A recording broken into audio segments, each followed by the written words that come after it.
जब हजरत अब्बास बीबी सकीना के कहने पर इमाम हुसैन और बीबी ज़ैनब से इजाजत लेके पानी लेने के लिए नहर फरात की तरफ बढ़े तो तारीख ने लिखा ऐसा शेर की तरह हमला किया कि फौज यजीद के सिपाही हिलने लगे, हजारों के लश्कर को चीर के। जब हजरत अब्बास नहर फरात तक पहुँचे तो पहला कदम नहर के किनारे पे रख के फरमाते हैं, ऐ पानी तू यहाँ मारा मारा फिरता है, क्या तुझे पता नहीं हुसैन के बच्चे 3 दिन से प्यासे हैं। जनाब अब्बास का ये रोब देख के पानी तड़पने लगा और नहर फरात में कुछ ऐसी हलचल मची कि वो अपने कद से ऊंचा होने लगा और ख़याम हुसैनी की तरफ बढ़ने लगा। इतने में जनाब अब्बास के कानों तक की आवाज आती है, ऐ अब्बास इस पानी को हुक्म न दे कि वो हुसैन के खैमे की तरफ रवां हो, क्योंकि अल्लाह की मर्जी ये है कि अल्लाह की तमाम नेमतें अल्लाह के महबूब के घर से दूर रखी जाएं,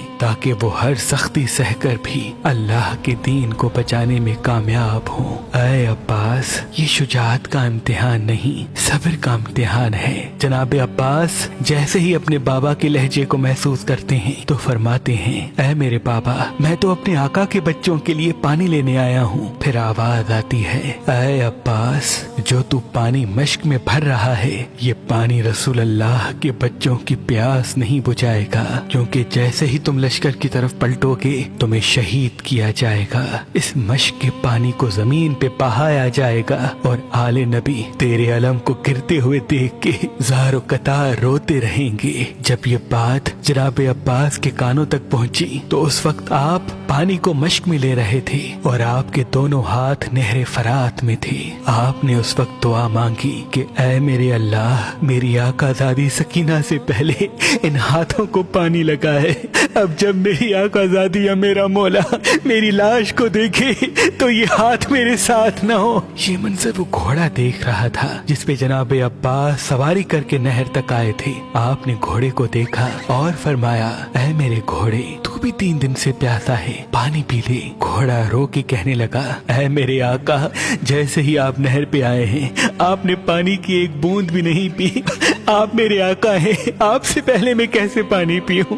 पहले आप पानी पिए उसके बाद मैं पानी पीऊंगा। बस घोड़े ने जैसे ही ये कहा जनाब अब्बास ने सकीना के खैमे की तरफ मुंह किया और फरमाया, ऐ मेरे घोड़े जब तू अपने आका के बगैर पानी नहीं पीता तो मेरा आका हुसैन 3 दिन से प्यासा है, उनके बच्चे प्यासे हैं, मैं उनके बगैर कैसे पानी पीऊं? बस जनाब अब्बास मश्क को लेके जैसे ही खयाम की तरफ बढ़ते हैं तो फौज यजीद में ये आवाज बुलंद होती है कि चाहे कुछ भी हो हुसैन के खैमों तक पानी न पहुँचे। चारों तरफ से जनाब अब्बास पे हमला किया गया और एक जालिम दरख्त के पीछे से छुप के जनाब अब्बास के बाजू पे वार करता है।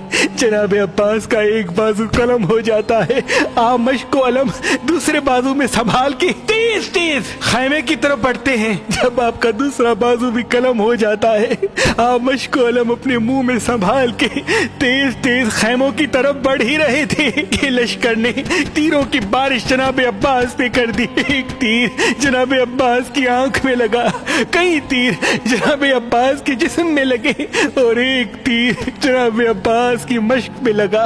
मश्क का पानी बहने लगा। जनाब अब्बास ने जब बहते हुए पानी को देखा दूर से बीबी सकीना और इमाम हुसैन को सलाम किया।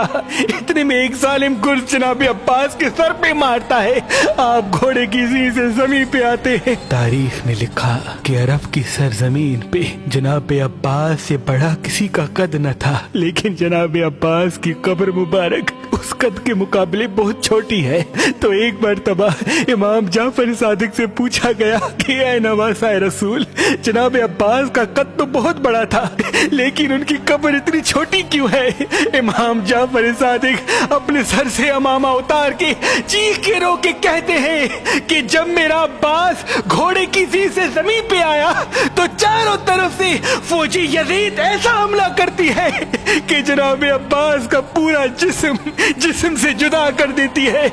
امام حسین جب جناب عباس کی لاش تک پہنچتے ہیں تو ان کی لاش ثابت نہیں ہوتی، کہیں سے جناب عباس کے بازو چنتے ہیں، کہیں سے جسم کے دوسرے حصے، اور جناب عباس کے جب چہرے کو دیکھتے ہیں تو ایک آنکھ میں تیر ہوتا ہے اور پورا چہرہ اور جسم خون سے رنگین ہوتا ہے، خون سے رنگین ہوتا ہے، خون سے رنگین ہوتا ہے۔